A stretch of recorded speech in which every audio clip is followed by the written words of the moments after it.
Hello, hello, hello. I am so excited today. I know I say that every show, but I am very excited. I have my cousin niece here today, and she's a political strategist. And I also have Felicia Gardner. She's a DJ with DJ Grady Baby Radio. And I'm just excited about the conversation we're going to have today. But before I start, I'm going to share this, and then I'll be right back. Why should I vote? No one takes note, is what we hear some people say, while lying, divisive, insensitive, misogynistic, manipulative, hate-filled, evil politicians go on their merry way. They show they don't care. Behaviors we should not continue to accept, actions too shameful to bear. The slaughters, the bombs. This is our reality. This is not fake. How much more will we choose to take? Why should I vote? It won't change a thing. Change is what your vote must bring. Why should we vote? People died for the right. They fought by day and night. Death would not have been the case had it been for the right of a different race. If our vote did not matter, if right was not right, why was there such a fight to prevent it? Why was there such heartache, misery, and pain? Who is to benefit? Who is to gain? Let's be clear. Your vote is exactly what they fear. We can change the trajectory of what is happening today, getting the attitudes and behaviors we don't need or want out of office and out of the way of justice, liberty, and freedom for all. Without your vote, we are all about to fall. Refusing to vote, you really have no say. Willing or not, accept come what may. The hate and lies will continue. Maligning our governmental systems and free press will have no end. Disenfranchisement and voter suppression will win. The attacks will persist, possibly escalate on our children, women, the old, sick, and many of our men. Why should you vote? Please take note. Your vote matters more than you know. It's the only way to show those in power we will not take their corruption and evil anymore. It is our way to speak truth to power. Speak truth to power. Speak truth to power. Now is the time. This is the hour.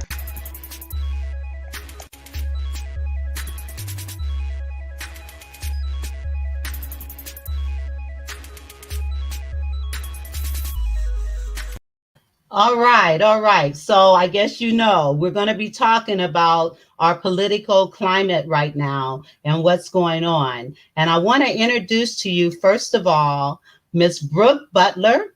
But Brooke is not only my guest, but she's also my cousin / niece. And I'm so glad that she's here today with us. And to give you a little bit of background on her, Brooke is a Democratic campaign strategist with nearly a decade of experience in electoral campaigns, legislative advocacy, and grassroots organizing. Most recently, she managed over $24 million in paid communications across some of the country's most competitive congressional races. She has helped craft campaigns for public safety investments, to increase access to abortion care, and to secure millions of dollars for child care access for low-income families. Hi, Brooke. How are you? Unmute yourself. Hi. How you Yeah. doing? I'm so glad you're I here, and am. I'm so proud of you. And before we go Thank any you. Thank you. further, let me also introduce Felicia Renee Gardner, better known as B Delight. BD Light. Yes, B Light. And let me share you a little bit about Felicia. She is a recording artist, an author, a poet, a songwriter, a business consultant, and a serial entrepreneur. She holds a master's in business administration, majoring in supply chain management, and a bachelor's in business administration, majoring in management as well. She has worked with multiple music executives and artists within the music industry. She hails from Queens, New York, and like the majority of the world, why can't I talk? And like the majority of the world, growing up wasn't easy. However, Felicia always knew how to make lemonade out of lemons. And throughout all of her trials and tribulations, she was able to raise four children and continue to follow her passions. So thank you, Felicia, for being here as well. And as we were talking earlier, I had mentioned that Brooke, she was born and she weighed hardly 2 pounds when she was born, hardly 2 pounds. And look at God and look at her now. And she is, I mean, we knew she was brilliant at two, before she was even two. We'd have her standing on the coffee table singing, and her voice was just unbelievable. And listen, we got it. Okay, good evening, everybody. Okay, Felicia. Okay, so Brooke, I want you to take a few minutes and just kind of share with us what it is that you do and how it is you do what you do. Okay. And just more Yeah. about Brooke. Okay. Mhm. So currently my role is focused on, like I said, some of the most competitive congressional races in the country. I work for what is called the Democratic Congressional Campaign Committee, which is the organization, the campaign arm of the House Democratic Caucus, and so works with members across about 10 states in the country who are in Congress, and people who are also running for Congress are looking to be elected. And so I look to recruit candidates. I help to train candidates. I help to build up their team. So finding, political consultants who could work with them on telling their story or do research for their races, to finding campaign managers or like a finance director who is the person who would handle the fundraising operation and make sure they are raising all the money they need to run a competitive race and make sure they can spend enough money to pay staff and things like that, to helping to just strategize around the race. So from anything from, how do we communicate about a specific issue to does it make sense to do an interview this week or that week? Like any kind of question or help or support that someone needs in running for office is what I do. Previously, as mentioned, I worked on what is called an independent expenditure. So that is working on basically the like TV ads that are like, ex politician is, going to take away your health care, or they voted to take away your health care and strip, $5,000 per year from families or something like that. Work on doing some of those kind of ads across congressional races as well. And then I have a background in kind of grassroots organizing and advocacy. So I've worked on everything from childcare access in the country and making sure we were getting legislation passed to support more childcare funding, which childcare is just very, very expensive and very hard to access across the country for various different reasons. So working with state groups, local groups, parents, teachers to make sure that that was supported in funding at the federal level, to working at the local level to make sure people had access to, abortion and other reproductive care. I've worked on sexual health education in schools and making sure that children were actually learning about, age appropriate lessons about their bodies, about puberty, about consent, and how to be respectful to other people's bodies, and things like that. And so a variety of issues. What I really, really care most about, and kind of what has always driven me, I think, is how do we make sure that people, no matter what they have, no matter who they are treated fairly and have what they need to thrive, right? I think a lot of what people's lives have been focused on is survival, which is necessary, but not enough, right? I truly believe that people deserve to thrive. And so trying to do what I can to create a world where that is possible for as many people as I can. And then my spare time, as I mentioned, I do love to travel. Haven't been able to do that, because of the pandemic, but I got vaccinated and I'm hoping to, as soon as I can, be able to I'll be traveling a lot for work for sure, but outside of that, hoping to be able to travel internationally as well, which I also like to do. Yes, and I know you've been to Spain and you've been to some other places, and that is just so awesome. And we're going to talk more about being a single thriving young lady. And we're also going to talk about being a single mom and raising children and still following and pursuing your passions. Which brings me to you, Felicia. I'd like for you to share with our audience, who is Felicia? What does Felicia do? And how did you discover your passion? Well, thanks so much for having me on the show. Passion. Let me tell you, you said a great introduction in regards to the bio, but I'm just a normal, regular citizen that's trying to make a difference. And one of my passions is to let anyone know, especially over 30, you know, never give up on your dreams. So it's never too late to reinvent yourself. So I found myself throughout my young adult to even now in my middle age that I had to change up things. So don't ever give up on your passions. Never be afraid to try some things. And even though I had kids and you have your little bumps in the road, you can too, make a difference in your life, your children's life, and other people's lives. Because when you go for your dreams, you encourage others that might you don't never know someone's watching you that says, wow, if she can do it and I can do it. Amen. So that's how I live my dream, singing, passion for singing. And I'm always willing to try, and that's all you can do in life.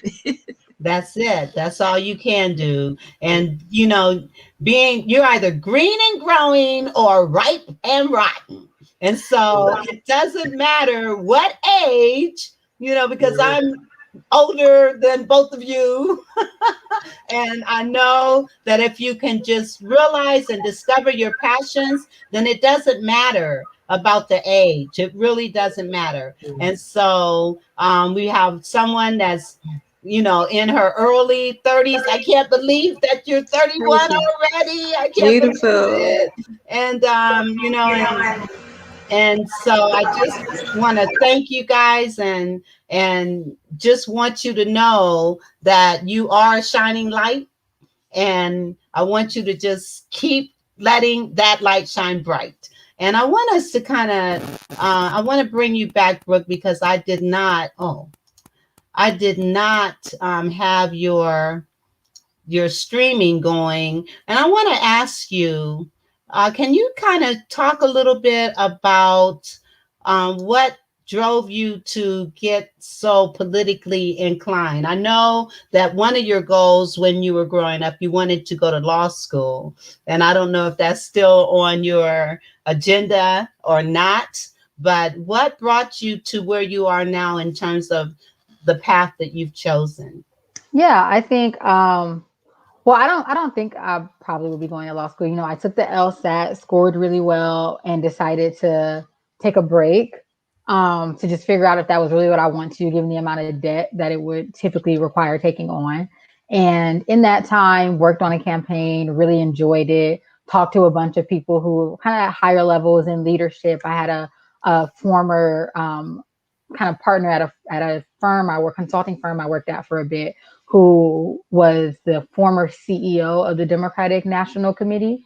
And we talked about it deeply. And he was kind of like, and I always joke about this that like, he was a white guy. And I always am like, I almost think that like a lot of times professional advice from white guys is always interesting because they don't have to deal with some of the dynamics of race and gender that kind of make you almost limit yourself in ways or feel like you need to have more credentials, because sometimes it is true, but oftentimes I think we also can talk ourselves into things that may not be for us. And so he was kind of like, you don't need, you used to need a law degree to really get up somewhere in politics.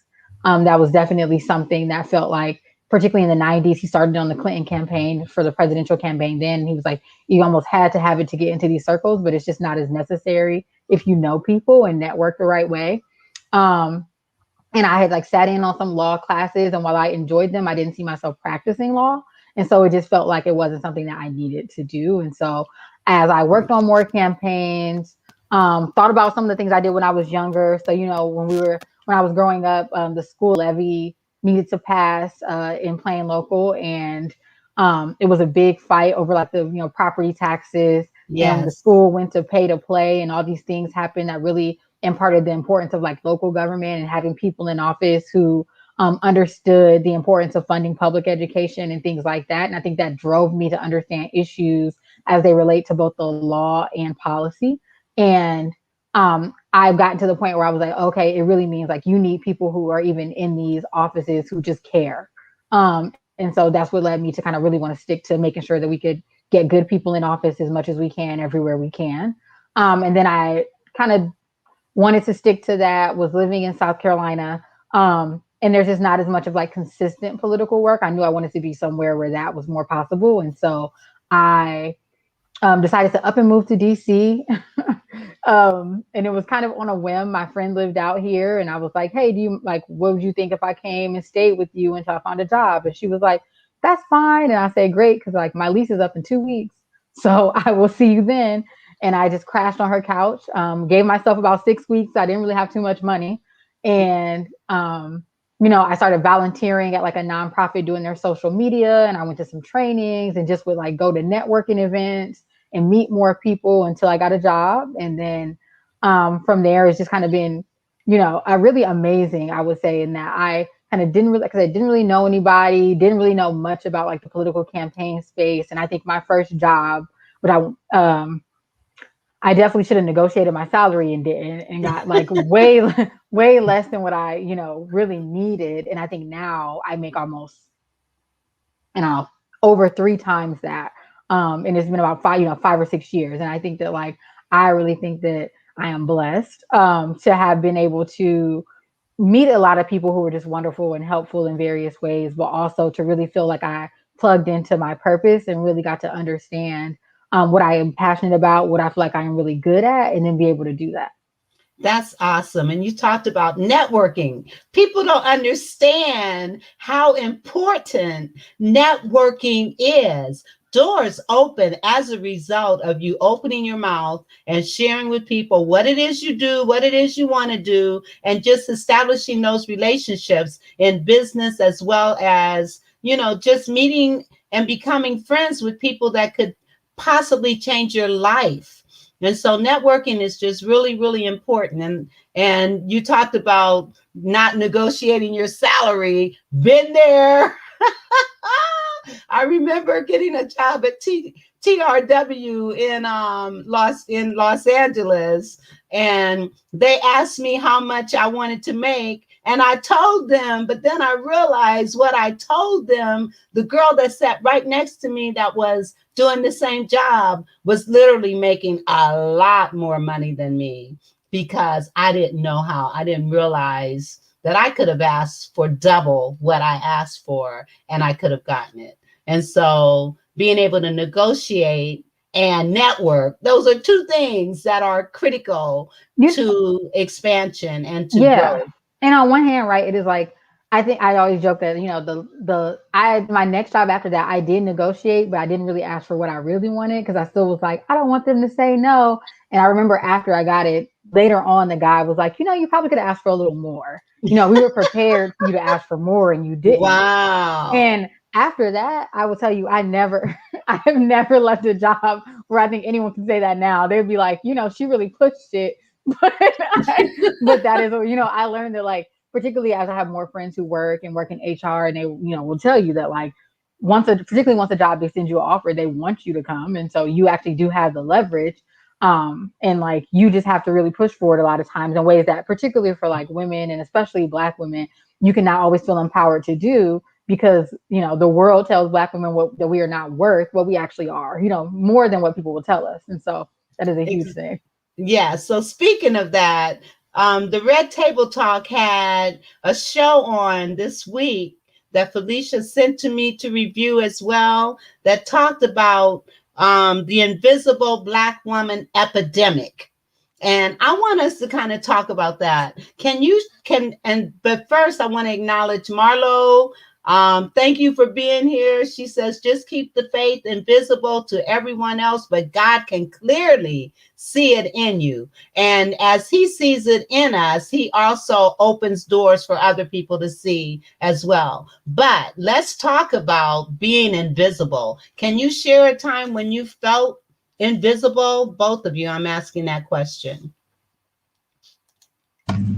I could definitely say I was born and raised in New York, and coming up as a youngster and entering after high school, going to work, is like I didn't feel like, even with the credentials, I see they would like, oh, I have a degree. They didn't matter. Like they still wanted to, well, this is what this job is paying. And you're kind of looking like, wow, but I have credentials. And I always felt like I had to prove myself more just to even get even standards. And a lot of people don't see that even when you're on a job, when it came to get passed over for promotions. And a lot of times I had to like bring it to their attention that I was interested.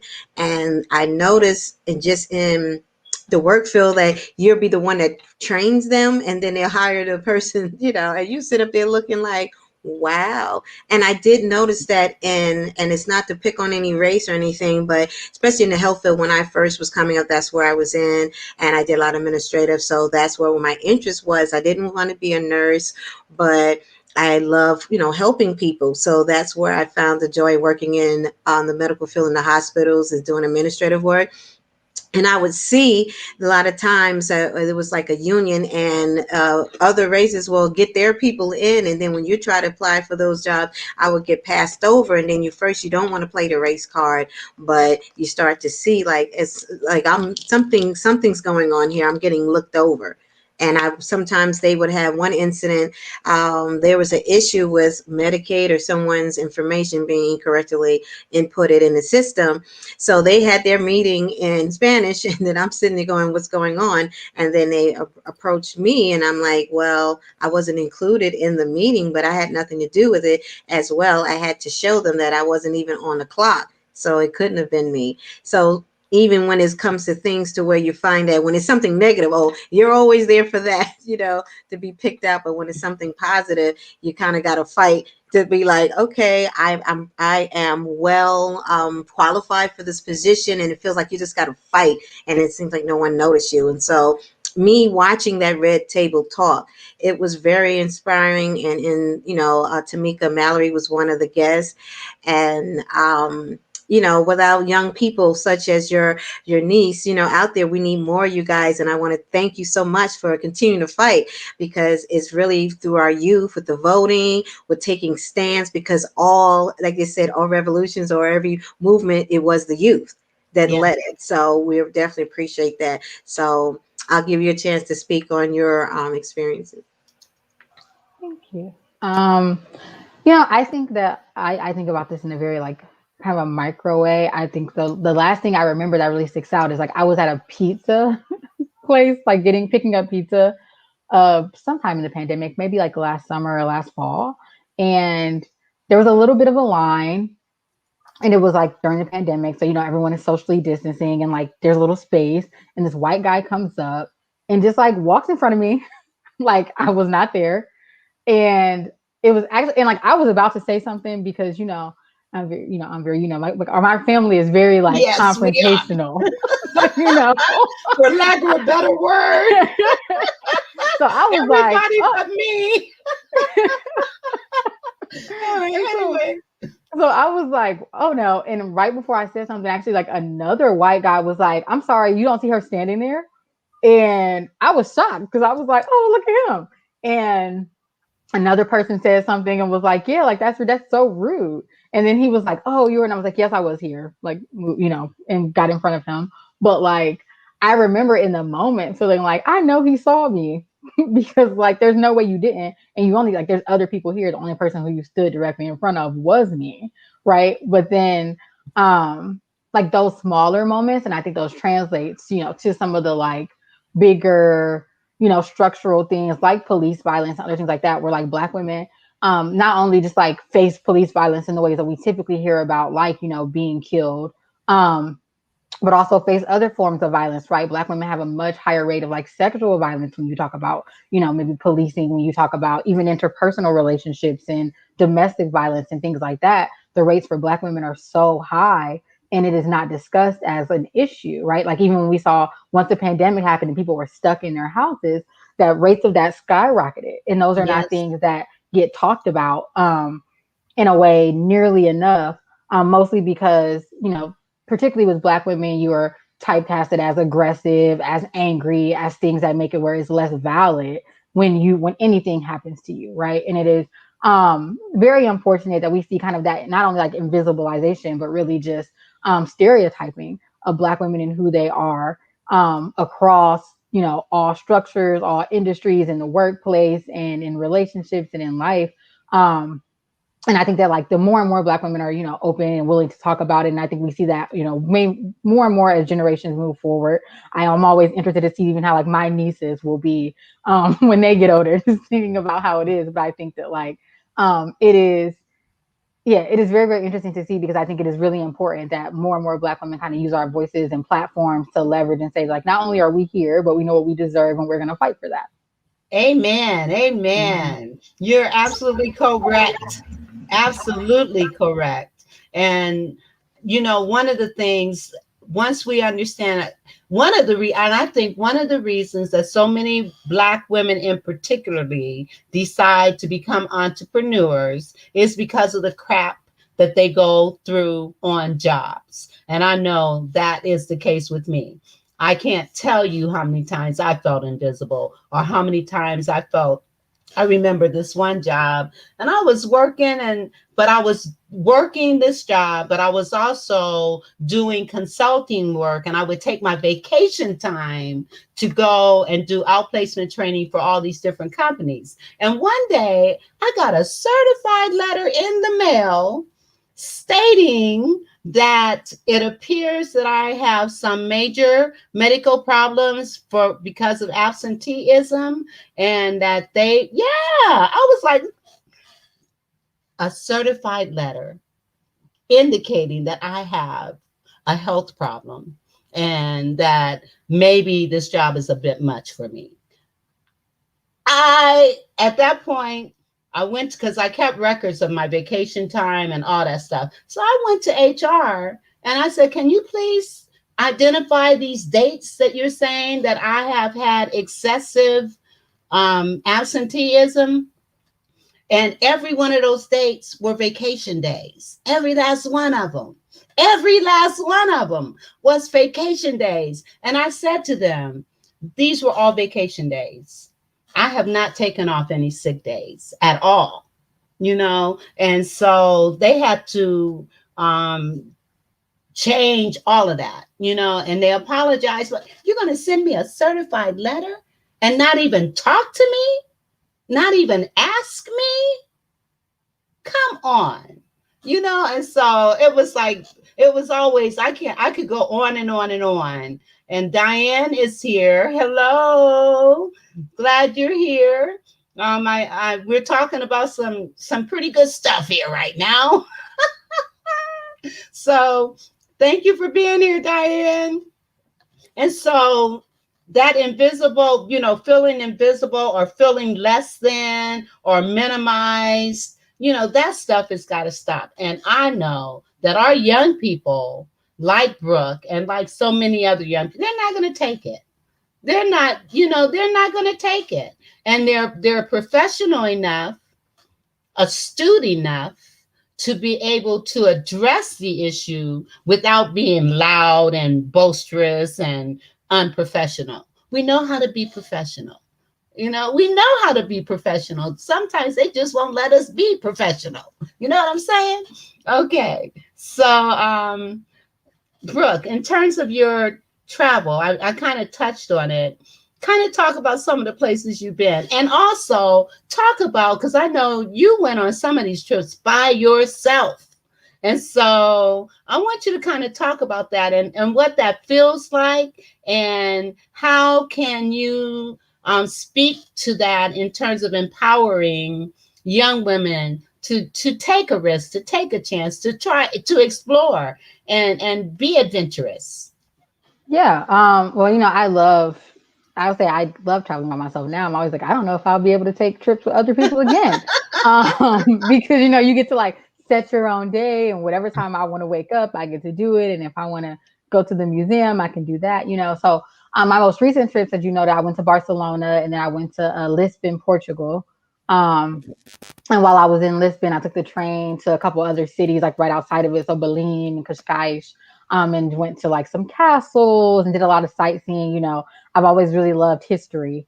And so was able to see a lot of just like, it was very interesting to be in Europe as a Black person because, all that money and like all these gold and all the other stuff came from like them just ransacking Africa and the slave trade and things like that is like the really how you got these resources. Like, they don't belong to you. But nevertheless, it was very, pretty to see. And it was a very, my first trip was to Belize by myself a few years ago. And I remember the night before I left, my mom called me and was like, are you sure you're going to go? Because my stomach is hurting. And I think that's why. And I was like, I'm still going. So I don't, I think just drink some ginger ale.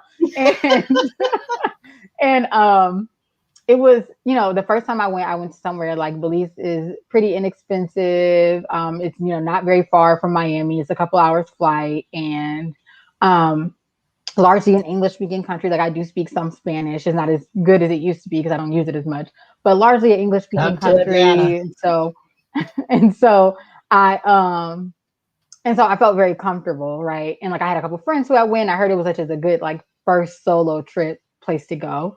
And really enjoyed that. I was there for about 4 days and just like, went snorkeling and I did some deep sea diving and went into like the caves. And I went one day, I went up to kind of what's called Secret Beach and used to only be able to get there by boat, but they had built like a dirt road there. So I went up really early in the morning.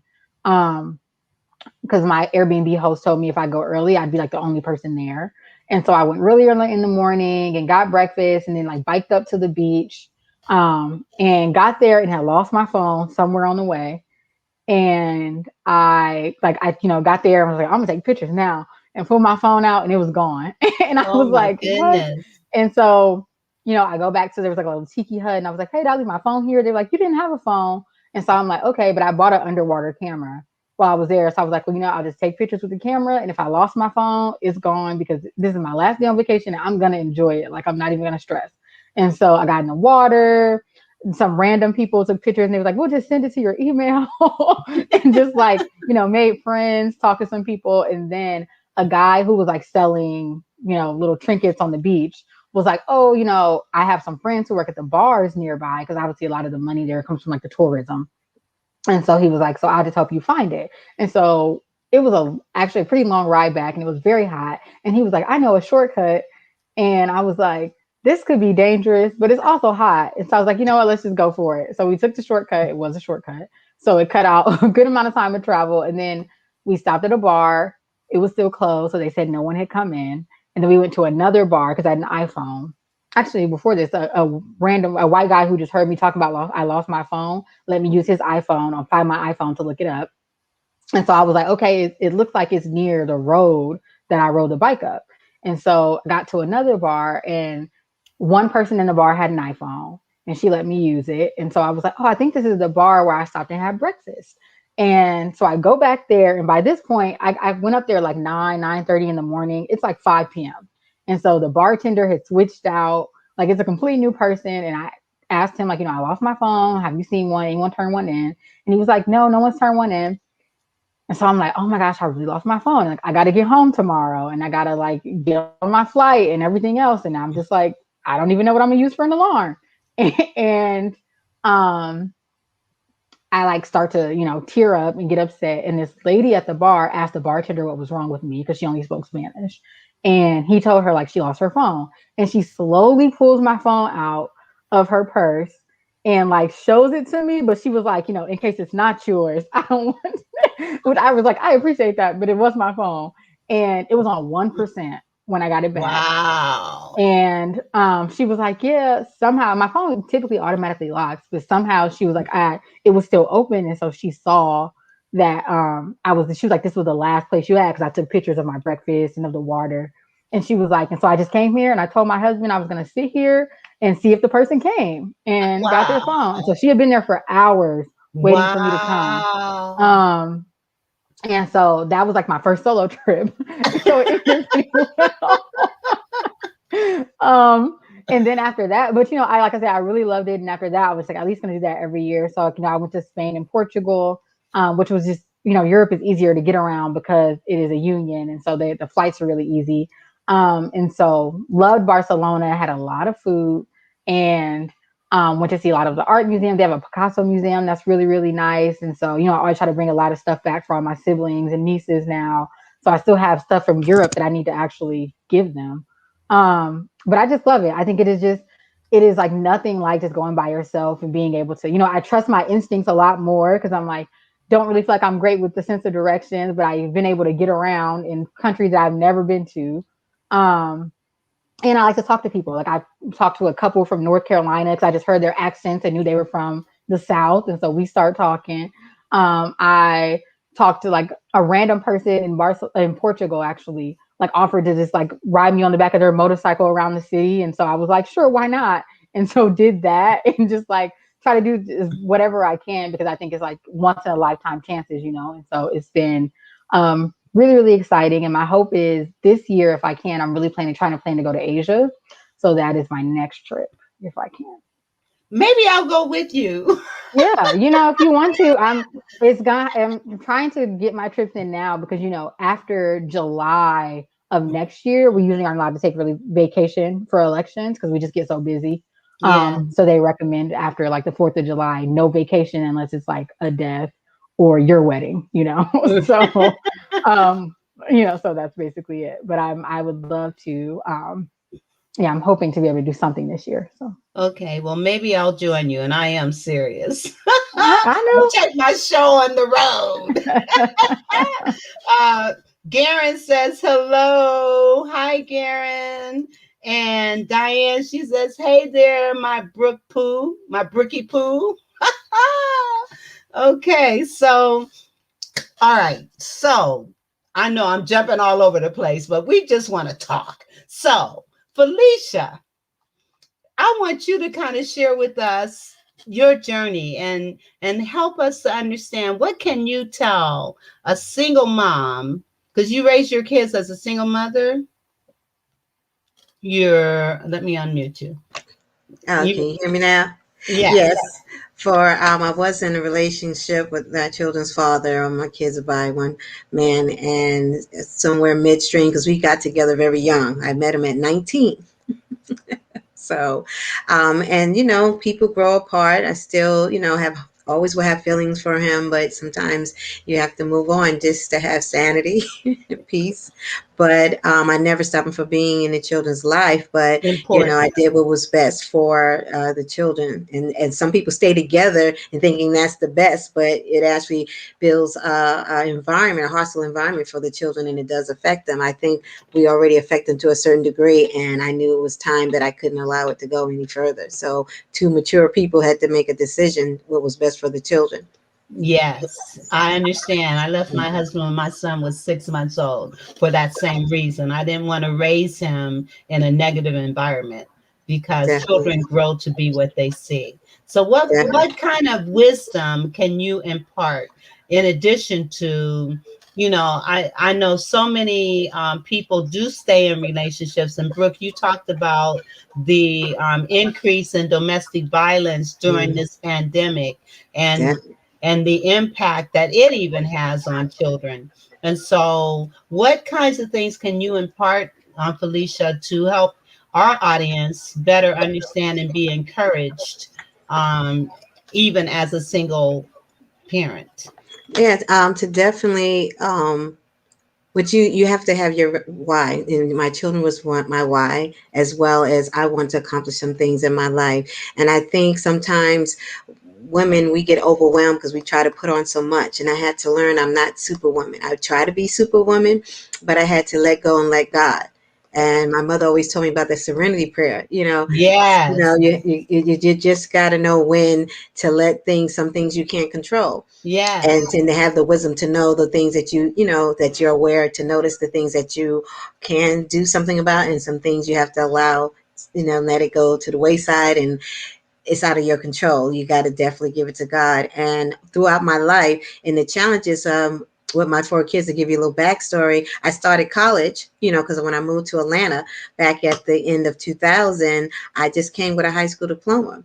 And I knew that I was coming here to pursue my career.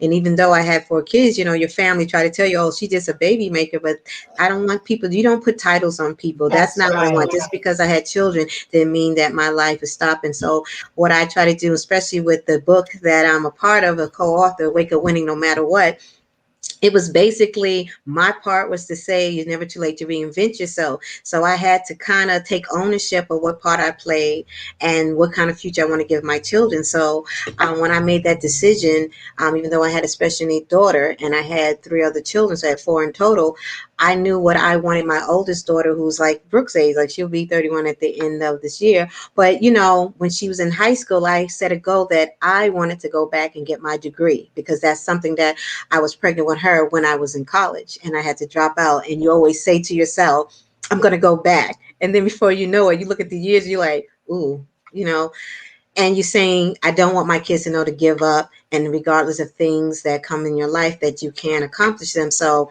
that was my goal, to go back and finish before she got out of high school. And I was scared. And yes, there were certain obstacles I had to go through, but with preparation and a goal, and I knew this is something that I wanted to accomplish, I was able to. And not only that, I also graduated with honors.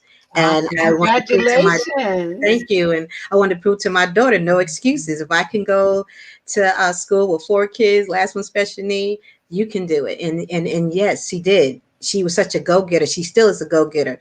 She went straight to college, and it made me feel so proud that I can impress my daughter. So when she was 21, the age that I had her, she was walking across the stage getting her degree. Oh, And that made me proud wow. that I can change. And so, not to beat up on yourself, like a lot of times we go through things in life and we make bad choices, but to realize that you can make a difference and you can change, but there's steps. Start where you at, do the research, and really plan out your life and try to make a difference. So a quick story after that, before she got out of her college, I wanted to make sure I got my master's, and I did accomplish that as well.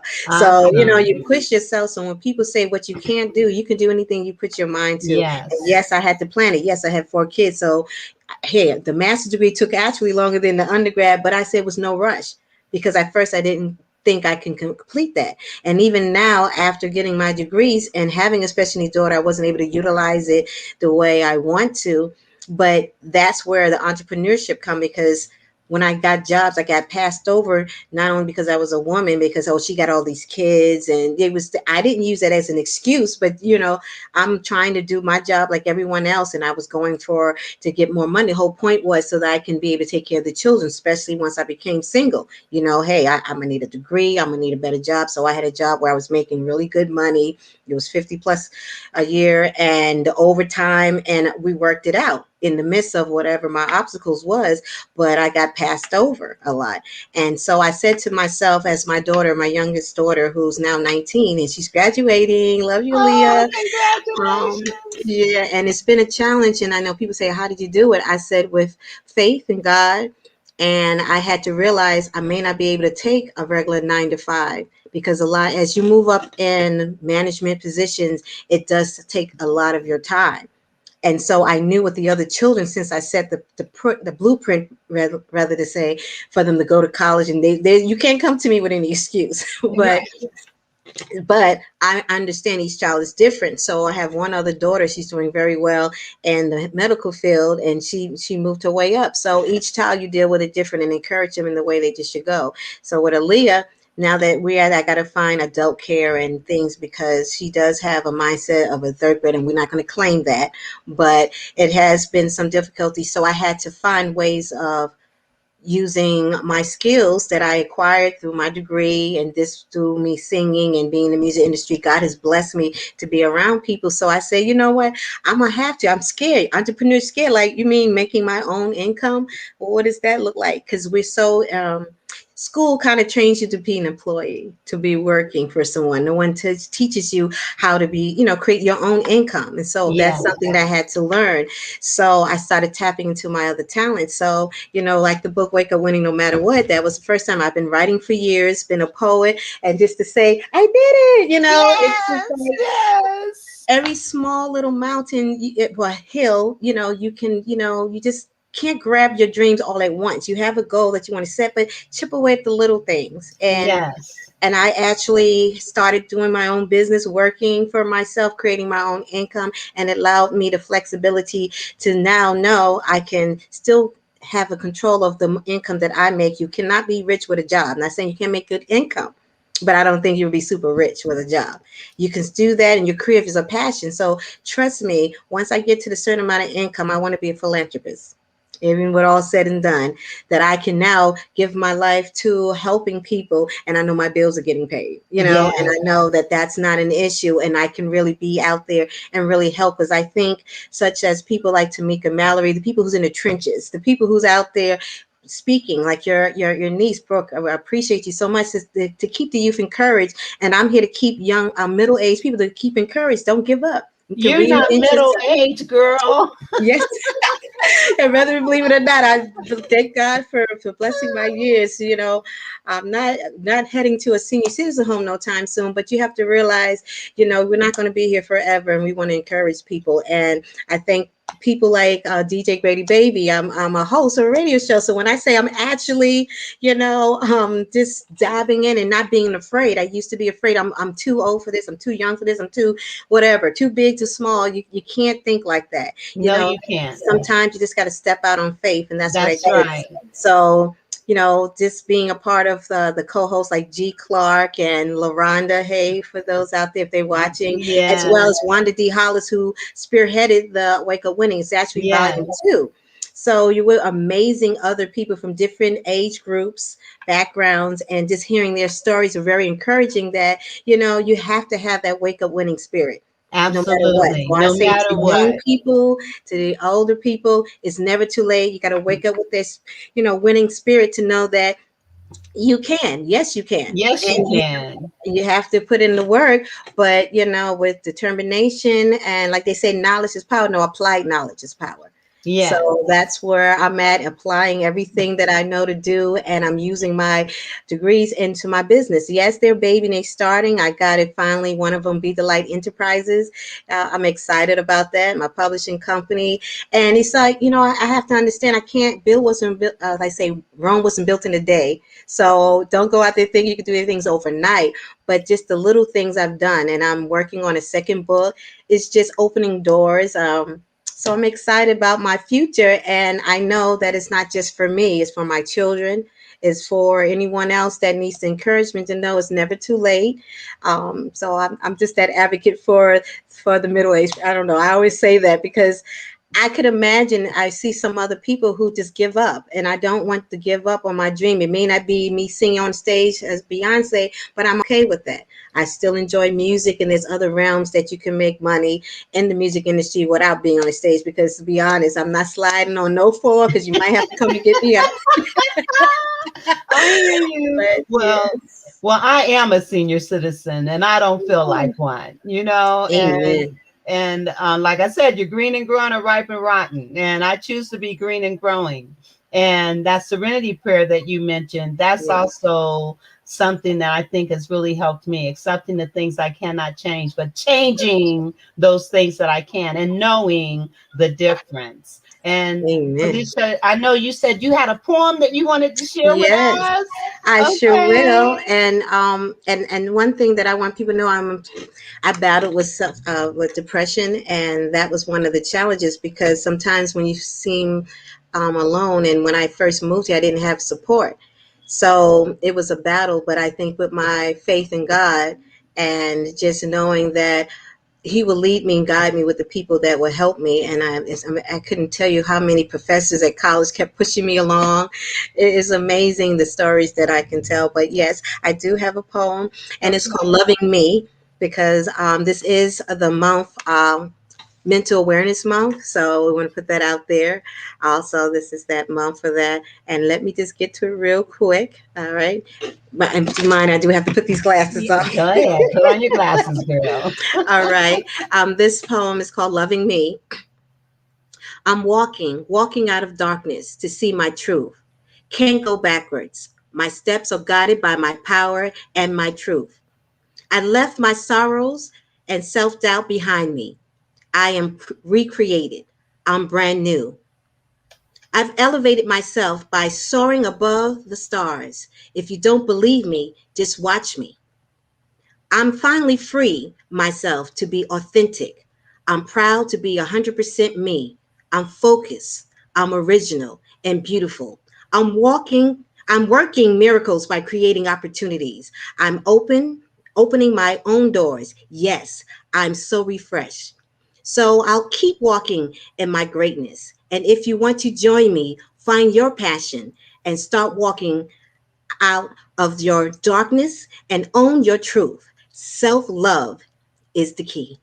Amen. That's beautiful. Beautiful. Thank you so much for sharing that. Yes, yes, yes. Beautiful. Beautiful. Okay. Well, you guys have been just a pleasure to have on the show.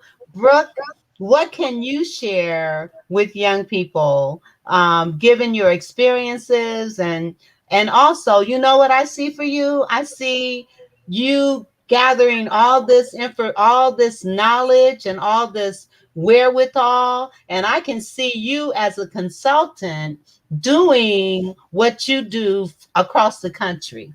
You gathered. Okay, Garen says finger snaps. And Thanks. yes, and he also says soaring above the stars. Don't believe me, just watch me. Amen, amen, amen. So I wanted to acknowledge our listening audience. And so Brooke, so just kind of give us some final words here, some words of encouragement, some words to encourage people, young people, to explore their passions and explore their dreams. So I'm giving it up to you.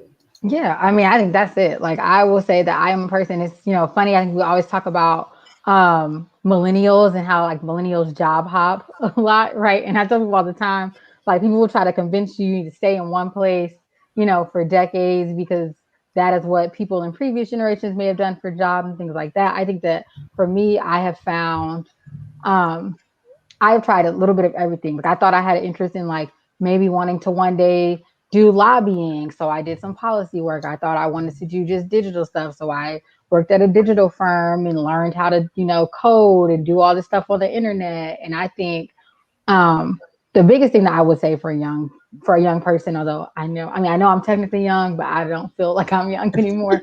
But is yeah, to just like always be willing to try, jump in, and you just have to do things. Like I think sometimes we get caught up in just thinking about what we could do or what we should have done or what we didn't do, and just do something.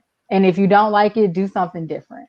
And until you figure out what works for you. And I think that is like the one thing I think in talking about traveling and talking about work.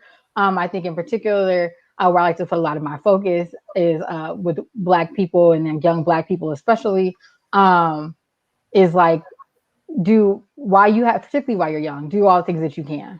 Anything you think about, you think you might want to do, find somebody who did it before or did something like it and figure it out because you only have one life, and you have to live it, to the fullest. And you don't have it forever. So you got to make sure you use it to the best of your ability. And that is what I would say. Awesome. That is wonderful. And I agree with everything that you've said. Diane says, God bless you all. And she also says, never give up, never give up. So I thank you guys for being here. And I just want to, include striving to excel. Yes, striving to excel. Yes, we are. Yes, we are. And then Garen says, whose I am a job whose there's no loyalty with employees. You learn what you like with different tasks. I know being a waiter is not my calling, LOL. Driving is a passion in addition to photography and music. Yes. And, and one of the things, because I was very involved in career development, I've done a lot of things. Okay? And I was a career development training specialist for over 10 years. And one of the things that we emphasize, a lot of times people get stuck because they're thinking, what am I going to do for the rest of my life? When in actuality, most of us have the days of people working on jobs for 20, 30 years. Those days are past and gone. They don't exist anymore. And so understanding that in our lifetimes, we may have anywhere from 5 to 6 or even 7 different careers within a lifetime, and that's okay. And it expands you, and it allows you to grow, and it allows you to be exposed to so many different things. And so don't, like Brooke said, don't wait. Don't get stuck and feel like, oh, I can't do this or I can't do that. Just do it. You just do it. And I mean, I think about young people, and yes, and Brooke, I've been on my journey for as long as you've known me. Always trying, always doing, and not everything works out the way you want it to work out, but it works out according to God's plan. And it works out according to the things that the lessons we have to learn, the detours and winding roads. All of those things are a part of life. And so understanding that everything we go through is for a reason. Even the choices that we make, we have to accept the responsibility for those choices. And so understanding that, know that as you walk your life, as you walk your path, know that God is in control, and that if you trust him to lead you and guide you, then you can't go wrong. Would you agree with that? You can't go wrong. Well, listen, I really appreciate you guys coming on. I appreciate this conversation. I appreciate us being able to at least uplift other people. And one of the things, and we have mentioned this before, that this is the Asian Pacific month, and we had talked about the bill that was passed for for hate against Asians. And Felicia, you had made a comment regarding that. And let's kind of end on that note.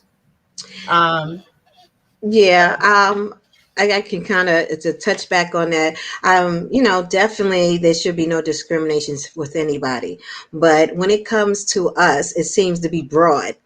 But when it comes to, like, there is a specific bill, say anti-Asian bill, or however, maybe I'm saying it wrong, but it's specific. Now, we have been suffering through discrimination and racism for, wow, All 400 our or more lives. years, yes. And even to this day, but have yet found any relief from that, no respiration, what you call it, Reparation. reparations or anything in regards to that, or to let alone a bill that states, even when they brought to the table in regards to with the George Floyd bill, or are they moving forward? Why is that taking so long?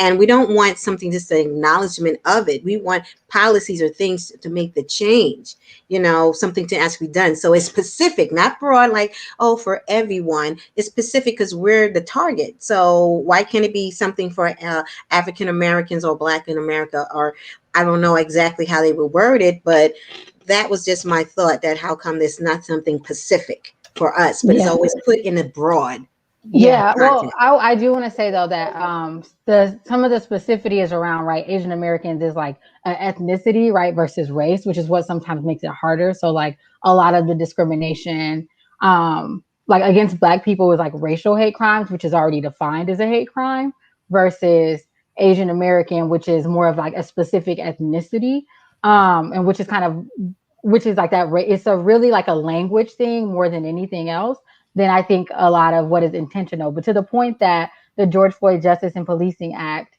um, has not seen, bipartisan support is because, the reality is it has more teeth than what Republicans are willing to put. Like that, the hate crimes bill makes it a hate crime. It's not the same as actual accountability. And that's what they want to avoid across races, and that is kind of what we are seeing at play. But I do think to the point that we, unfortunately, we don't see the kind of immediate reactions or pushing on things that we would want to see whenever Black people are involved or engaged. That is absolutely true. But I do think it is important to name that the anti-Asian hate crimes bill really just looks to target is talking about a specific ethnicity and make that more plain rather than seeing it as like a zero-sum game. Because I think it's very, very easy in like a white supremacist world to make it so that Black people and other people are pitted against each other when we are all fighting the same thing at the end of the day. Like a white man walked up in that church and killed all them Black people. It was a white man that walked into all these places and killed all those Asian women. And that is what we are all fighting. It was a bunch of white people that stormed the Capitol, ran up in there with a Confederate flag, and that is what we are fighting. And I think we have to make sure that we don't get caught up in believing that like we all have to fight for a part of a pie when like we can make the pie bigger. Like I think the one thing I think is really important to always move with the spirit of abundance, and not scarcity, because we don't all have to fight over resources. Really, we can all make sure that there's enough for Black, white, Asian, and everybody else, unless you want to do harm to people. The evil people need to go, and that's no matter who that is. Amen. They need to go. Mm-hmm. Yes. Well, listen, the last thing I want to encourage, like what it is that we need to do to make a difference. Voting is one of them. Advocacy is another. Contacting your legislators is another. We have to take some responsibility to help make these changes occur. And so I want to thank you both for being here. And do either of you have any final words? Because we are now past the hour. Any final words? Yeah, I also wanted just to add that we have to take control of our destiny. And Yes. I think owning more things, I think once we get to more, like they always offer jobs, that we can start saying, no, we need money towards for businesses to start businesses so we can have in our community more of an economical stronghold so that we can build better communities and work together. Young, old, everyone come together to make this a better place for not only our community, but the world.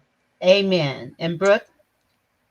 I mean, yeah, I think like we just have to, I think where you ended, Vera, is perfect. Like we have to do the work. A lot of times, faith without work is dead. There's a lot of things we want to happen in this world, especially around politics, but it just takes way more action than what people really know sometimes or believe, and that can be intentional. But I think as much as we can to fight and make rubber meet the road is what we have to do in this world to get to what we want. So amen. Yeah. Well, listen, thank you, ladies. And we are now concluded. And I just want to say to my listening audience, thanks for listening, and we'll see you next week. Bye-bye.